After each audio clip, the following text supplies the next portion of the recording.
L'objectif de cette vidéo est de maîtriser les inégalités avec les fonctions de référence. C'est une sorte de bilan du chapitre. Mais ce n'est pas ça le plus important. Le plus important, l'exercice qui aura à la fin de la vidéo, ce sera à toi de jouer parce que moi je te fais comprendre. Mais c'est à toi de t'entraîner pour devenir solide. Ok, déjà les fonctions de référence, j'espère que tu les connais. X carré, 1 sur x, racine de x, x cube.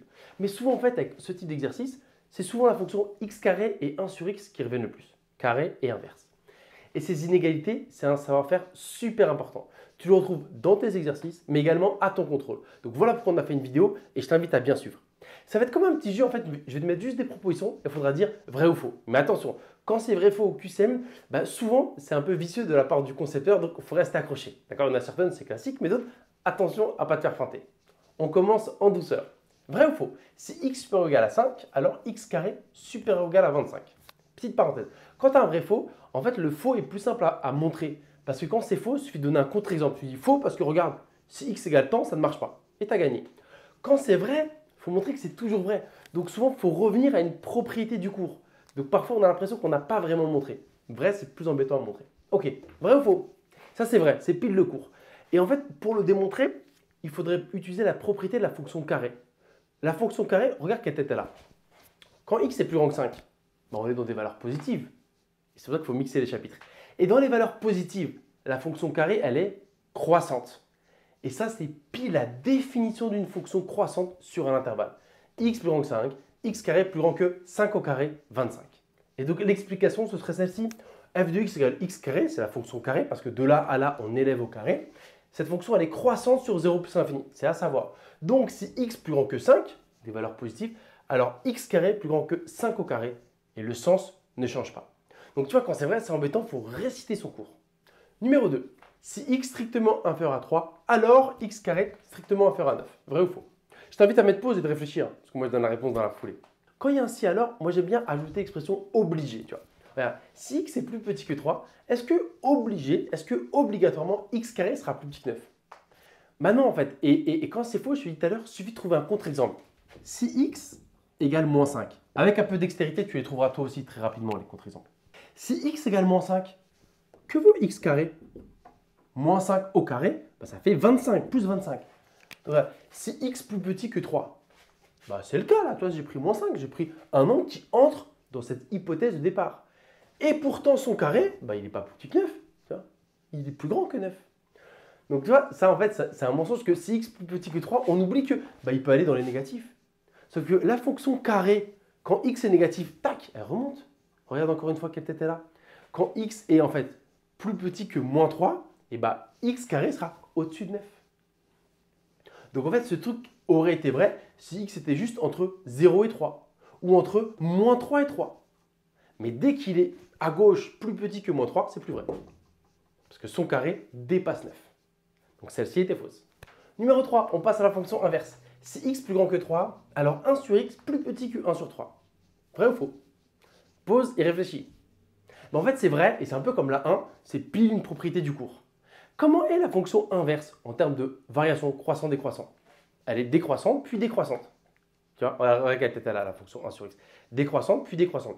Donc juste voir sur quel intervalle on est. X plus grand que 3, c'est qu'on est sur quel intervalle? Sur l'intervalle 0 plus l'infini. Parce que quand on parle de croissant-décroissant, toujours un intervalle. Donc sur cet intervalle-là, la fonction f qui représente 1 sur x est décroissante. Et par définition d'une fonction décroissante, si x plus grand que 3, alors son image par cette fonction-là, 1 sur x, c'est l'image de x, on change de sens, sera inférieur à l'image de 3. Définition d'une fonction décroissante sur un intervalle.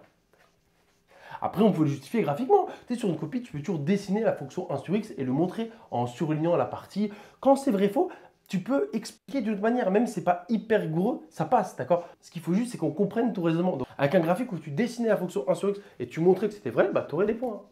La suivante, si x supérieur ou égal à moins 2, alors 1 sur x inférieur ou égal à 1 sur moins 2.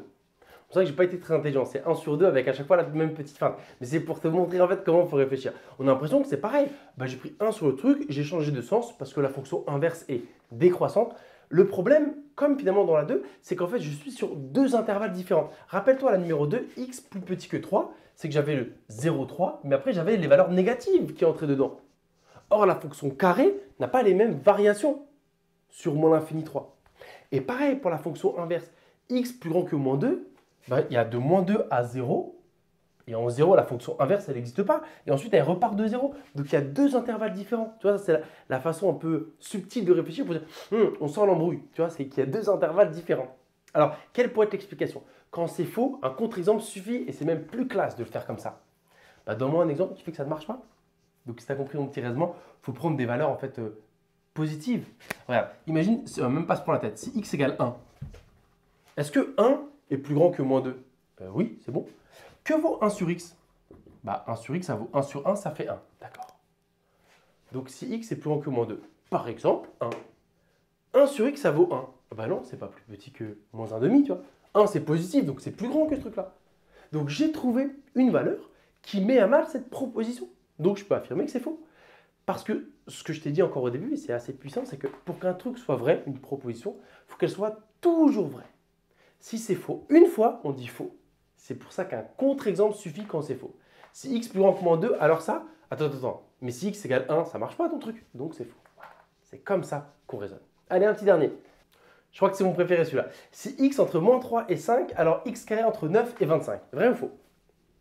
On a envie de dire vrai, on est tenté. Souvent c'est ça, on est tenté de dire vrai. Et en fait, si tu te poses un peu, tu te rends compte que c'est pas vrai. Et je te l'ai amené en fait dans la 4. La 4, je t'ai bien dit que le souci, le conflit, c'est parfois quand il y a deux intervalles différents où la monotonie n'est pas la même. On changeait les variations. Et là, tu es plus grand que moins 2, il y avait moins 2, 0. Et en 0, la fonction, elle n'est même pas définie, 1 sur x. Donc tu vois, la 2 et la 4, il y avait conflit d'intervalle. Et bien là, c'est pareil. X est entre moins 3, c'est vrai, tu dois sentir l'embrouille, c'est ça que je suis en train de dire. X est entre moins 3 et 5. Ben, entre moins 3 et 5, il y a 0. Donc je parle de la fonction carré et je suis sur un intervalle où il y a deux monotonies différentes, tu vois. Je ne peux pas dire un seul truc alors que je suis sur moins 3, 0 et 0, 5. Vu que la fonction carré, elle change en 0. J'espère que tu as un peu compris. C'est juste dire, méfie-toi quand l'intervalle n'est pas bon par rapport à la fonction carré ou inverse. Ici, le mieux, c'est quand même la représentation graphique. Voilà. Ça, c'est la fonction x carré. J'espère que tu l'auras reconnu et que c'est d'elle dont on parlait. Alors, si x se balade entre moins 3 et 5, c'est qu'il est ici. Donc, x se balade sur cet intervalle-là. Et moi, je t'affirme que x carré se balade entre 9 et 25. Je suis en train de te dire, quand x est là, bah x carré, la courbe noire, est entre 9 et 25. En fait, je suis en train de te dire que x carré est uniquement là. Voilà, on s'en entourloupe, c'est pas vrai. Et cette partie-là, tu l'as oubliée. Tu vois, c'est ça. L'explication de pourquoi c'est faux. Maintenant, en fait, ça, c'est que quand x se balade entre moins 3 et 5, bah, tu sais, il y a les valeurs proches de 0. Par exemple, 1, le nombre 1, il est là-dedans. Or, 1 au carré, bah, ça fait 1.